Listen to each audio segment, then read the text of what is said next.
All right, this next question is from Kim. Kim says, I've told our 3 children that we don't have a lot of money. I make them buy their own clothes at Target with their babysitting money, but in fact, they all have trust funds, and we travel to Europe frequently. So what is the best way to keep my kids grounded but not tell them too much? I want them to always work hard. Uh-oh, I think judgment's coming.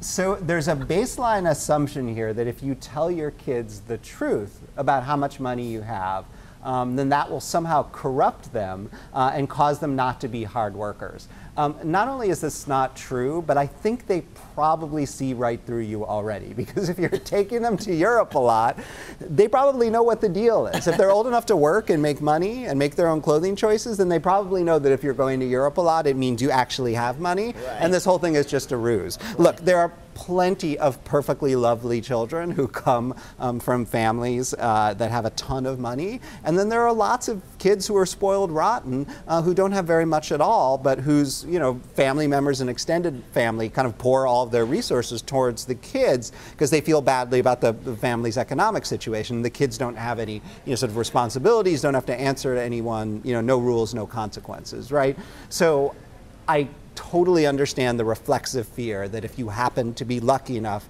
to be people of means, that your kids will end up entitled, and it's perfectly fine to make them work, but it's not, you're not automatically going to create problems for yourself by telling them how much money they have or telling them that they have trust funds, because those trust funds may not be accessible to them if they don't meet certain parameters, if they don't get over certain hurdles, right? Mm-hmm. And you can set all of the rules you want about their behavior and how much work they do and what they spend.